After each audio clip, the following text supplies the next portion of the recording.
Madam గారు చెప్పండి. లోకేష్ గారు ఈరోజు వచ్చారు. మీ బాధలు ఏదో చెప్పుకున్నారు. ఏం చెప్పుకున్నారంటే అసలు ఏంటి మీ బాధ ఏంటి?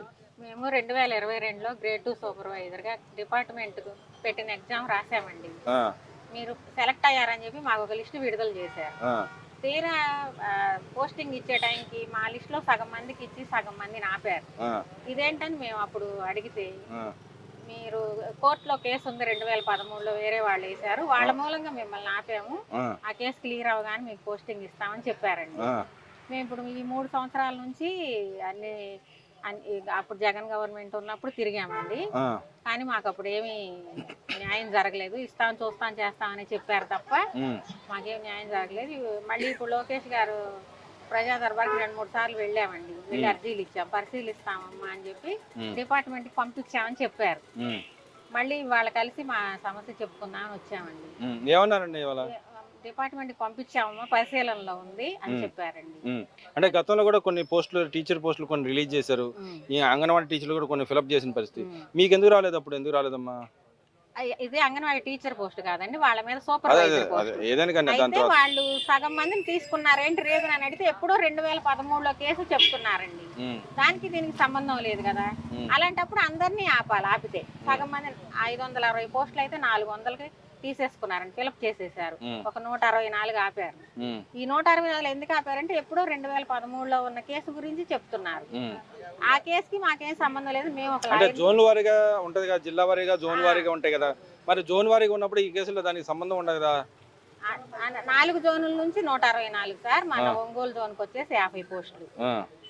మిగతా జోనుల్లో ఆ మిగతా పోస్టులు అండి మొత్తం 164 అన్ని జోన్ల మీద కలిపి. మేము అన్ని జోనుల నుంచి కొంతమందిని సెక్రటేరియట్కి వెళ్ళామండి. అందరం కలిసి ఒక లాయర్ని పెట్టుకున్నాం. కానీ అది ఆ కేసు కోర్టులో అయితే అవ్వట్లేదు సార్. ఎందుకనండి?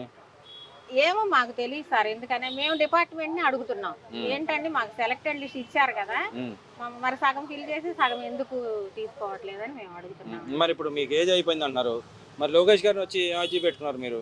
అదే సార్, అదే చెప్పాం అండి. మేము మిమ్మల్ని అంత ముందు కూడా ప్రజా దర్బార్లో అర్జీ పెట్టుకున్నాము. ఇప్పుడు మాకు ఎగ్జామ్ రాసుకునే ఎలిజిబిలిటీ కూడా లేదు కాబట్టి దయచేసి ఈ సెలెక్టెడ్ లిస్ట్ ని ఫిల్ చేయండి అని అడుగుతున్నామండి. సరే పరిశీలిస్తాం, డిపార్ట్మెంట్ పంపిస్తామా, తప్పకుండా న్యాయం చేస్తాం. అంటే గతంలో కూడా ఇలా కోర్టుకు వెళ్ళిన కేసులో కొన్ని కేసులు రిలీజ్ చేసి గవర్నమెంట్ ఇనిషియేటివ్ తీసుకుని ఆయన చేసిన పరిస్థితి. మరి మీ కేసు కూడా తీసుకున్న భావిస్తున్నారు సార్? మా డిపార్ట్మెంట్ లో ఇది ఒకటే ఆగింది సార్, అన్ని డిపార్ట్మెంట్ లో క్లియర్ అయినాయి. అదేనండి మా బాధ కూడా, ఎందుకనేది మాకు అర్థం కావట్లేదు. అందుకని మేము అంటే ఈ గవర్నమెంట్ వచ్చిన అసలు మహిళలు కానీ ఉద్యోగులు కానీ ఎవరిని పట్టించుకోవట్లేదని చెప్పి మాట్లాడుతున్నారు. నిజంగానే పట్టించుకున్నారు? అదేం లేదు సార్, మేము వెళ్ళినప్పుడు మాకు చక్కగానే రెస్పాండ్ అవుతున్నారు, చెప్తున్నారు. కోర్టులో కేసు క్లియర్ చేయించడానికే వాళ్ళు కూడా చూస్తున్నారు. మరి గతానికి ఇప్పుడు తేడా ఏం కనిపించిందండి? మీరు మా ఎంప్లాయీస్ గా ఉన్నారు, ఈ గవర్నమెంట్ వచ్చిన అసలు ఎవరికి పథకాలు రావట్లేదు, ఇన్ కేసు ఉద్యోగాలు కూడా కల్పించలేదని చెబుతున్నారు. నిజంగా ఆ పరిస్థితి ఉందా లేదా? అదంతా పుకారండి. ఇప్పుడు మా అంగన్వాడీ ఇదే చూసుకుంటే గతంలో ఏ సరుకు వచ్చినా జగన్ బొమ్మతో వచ్చేదండి. ఆఖరికి ఒక పల్లి చిక్కి వచ్చినా కూడా జగన్ బొమ్మతో వచ్చేది. ఇప్పుడు అదేమి లేకుండా చక్కగా మంచి క్వాలిటీగా పప్పు చక్కెర అని సరుకు ఏదైనా సరే చాలా బాగుంటుంది. అంటే ఇప్పుడు మీరు అంగన్వాడీలు చేశారు కాబట్టి గతంలో ఎలా ఉందండి, ఇప్పుడు ఎలా ఉంది? పిల్లలకు వచ్చే ఆహార పదార్థాలు కానీ నాణ్యతలో కానీ ఎలా ఉందండి? నాణ్యత చాలా బాగుందండి. ఫుడ్ ఏదైనా సరే చాలా నాణ్యత వచ్చేది, మంచిగా వస్తుంది. ఎగ్స్ గానీ ఏదైనా సరే బాగుంటుంది. మాకు అంతకు ముందు సరుకు ఏదన్నా కొంచెం బాగోకుండా వస్తే తల్లుల నుంచి మాకు వ్యతిరేకత వచ్చేదండి. ఎగ్స్ అవి బాగుండట్లేదు, పల్లి చిక్కి బాగుండట్లేదని మా ముందే వాళ్ళు అక్కడ పక్కన పెట్టేసి వెళ్ళిపోయేవాళ్ళు. కానీ ఇప్పుడు ఏదైనా కిట్ ఒకటి ఇస్తారండి గర్భవతులకి, అది కూడా చాలా క్వాలిటీ. అంటే గతంలో దాన్ని ఏమంటారు, అప్పుడే పుట్టిన వాళ్ళకి సపరేట్ గా ఒక కిట్ ఇచ్చే చంద్రాన్ని కిట్ అని ఇచ్చేవాళ్ళు. ఇప్పుడు గతంలో ఉందండి గత గవర్నమెంట్ లో అలాంటి కిట్ అని ఇచ్చేవాళ్ళ? అది అప్పుడు ఉంది సార్, ఉంది కానీ ఇప్పుడు ఇంకా కొంచెం మెరుగ్గా ఉంది. అదే విధంగా చూసుకుంటే ఇప్పుడు అంగన్వాడీ టీచర్లకు కానీ అంగన్వాడీ కొంతమందికి పనిచేసే వాళ్ళు కానీ ఫీజు ఏదైతే డబ్బులు వాళ్ళకి ఇవ్వాల్సిన జీతభత్యాలు పెంచిన పరిస్థితి నిజంగానే పెంచారండి? మాకైతే అంగన్వాడీ టీచర్స్ కి జీతాలు ఏం పెంచలేదండి. రీసెంట్ గా మేము మొన్న ధర్నా చేసాం, పెంచే ఆలోచనలోనే ఉన్నారు. వాస్తవంగా అయితే మాకు 2-3 సార్లు జీతం పెంచామని చెప్పి గవర్నమెంట్ చెప్పింది కంటే మొన్న పెంచామని చెప్తున్నారు. లేదు సార్, పెంచామని నేను చెప్పాలా, పరిశీలనలో ఉందని చెప్పారు. మరి గతంలో ఆయన ఉండగా ఎంత ఇచ్చేవాళ్ళు? మీ శాలరీ ఎంత ఉండేది? ఇప్పుడు ఈ గవర్నమెంట్ వచ్చిన తర్వాత ఎంత వస్తుంది? 11,500 చేసింది కూడా చంద్రబాబు నాయుడు గారి హయాంలోనేనండి. జగన్ గారి హయాంలో మాకు శాలరీ ఏం పెరగల.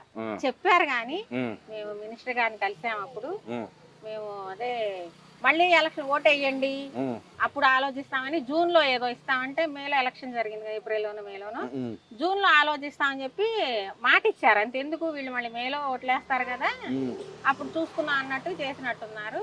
అంతలోకి చంద్రబాబు నాయుడు గారు గవర్నమెంట్ వచ్చాక గతంలో చంద్రబాబు నాయుడు గారు ఏదైతే ఆయన ఎలక్షన్ టైం ముందు వాగ్దానం ఇచ్చి దాంట్లో వాగ్దానం భాగంగా 11,000 చేసినట్టేనా? 11,500 ఇప్పుడు మళ్ళీ గవర్నమెంట్ మారాక చేయలేదండి. అంటే ఆయన గతంలో వాగ్దానం ఇచ్చినట్టుగా అప్పుడు నెరవేర్చారండి. ఇప్పుడు మళ్ళీ అడుగుతున్నాం జీతం పెంచమని. అయితే ఇప్పుడు ఒక అంటే సెంట్రల్ గవర్నమెంట్ కూడా లెటర్ రాసిన పరిస్థితి, మీ పెంచమని లోకేష్ గారు కూడా లెటర్ రాశారు, హైకోర్టు కూడా దాని మీద అప్రిషియేషన్ చేసిన పరిస్థితి, దాన్ని ఎలా చూడొచ్చు ఇక్కడ? చాలా మంచి పరిణామం అండి. ఎందుకంటే జీతం పెంచాలనే ఆలోచనలోనే ఉన్నారు వీళ్ళు కూడా. అయితేనండి ఆ పడే 11,500 మేము ప్రతి నెల 1వ తారీఖున అందుకోవడం, మా 25 ఏళ్ల సర్వీసులు ఇదే మొదలండి ఈ గవర్నమెంట్ లోనే. చాలా సంతోషం అండి. 1వ తారీఖు 9 శాలరీ పడిపోతుంది మాకు. మరి వీళ్ళు చెబుతున్నారు ఇంకా పట్టలేదు ఉద్యోగస్తులకి జీతాలు సరైన టైం ఇవ్వట్లేదు, అప్పులు పాలు చేస్తా ఉన్నాడు రాష్ట్రం. అంతకు ముందు 2 నెలల శాలరీ కాను 1 నెల శాలరీ పడేదండి. 1 నెల శాలరీ వాళ్ళ దగ్గర ఉంచుకునేవాళ్ళు గత గవర్నమెంట్ లో. తర్వాత ఇంకో నెల ఎంటర్ అయ్యాక ఈ నెల పడేది.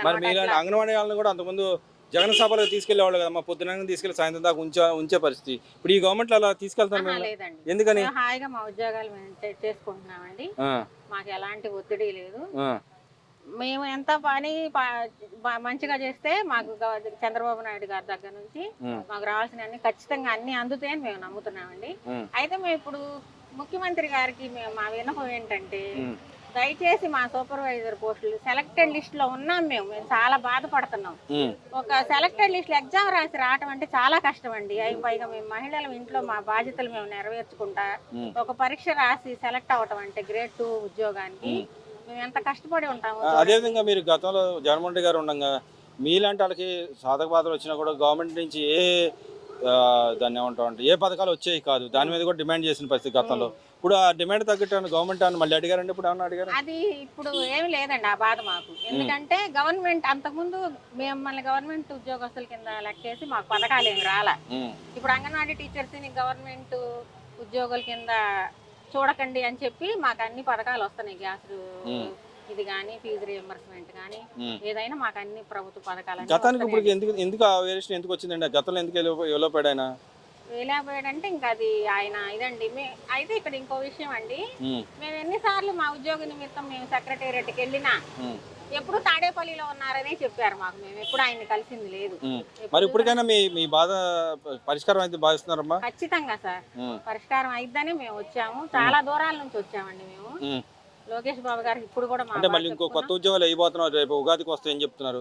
దానిలో భాగంగా మరి మీ కోర్టు కేసు అయిపోయి మళ్ళీ రిప్రజెంటేషన్ ఇచ్చుకుని మళ్ళీ వేకెంట్ చేయించుకుని వచ్చే అవకాశం ఉందంటారు? ఇప్పుడు మేము సెలెక్టెడ్ లిస్ట్ లో ఉన్నాం. మా కేసు క్లియర్ అయితే మేము జాయిన్ అయిపోవటమే. మాకు డిపార్ట్మెంట్ వాళ్ళు ఏం చెప్తున్నారు, ఆ కేసు క్లియర్ అవ్వగానే మీకు పోస్టింగ్ ఇచ్చేస్తామమ్మా, క్లియర్ అవ్వాలి అంటే వస్తాయి అంటారా? ఇప్పుడు మీ పోస్టులు కూడా వస్తాయి అంటారా? రేపు ఉగాది పోస్టులు అయితే రిలీజ్ చేస్తా ఉంటుంది గవర్నమెంట్. ఉగాదిలో అయితే మేము వస్తాయని అనుకోవట్లేదు కానీ ఖచ్చితంగా అయితే మా పోస్టులు మాకు వస్తాయని మేము ఆశపడుతున్నాం.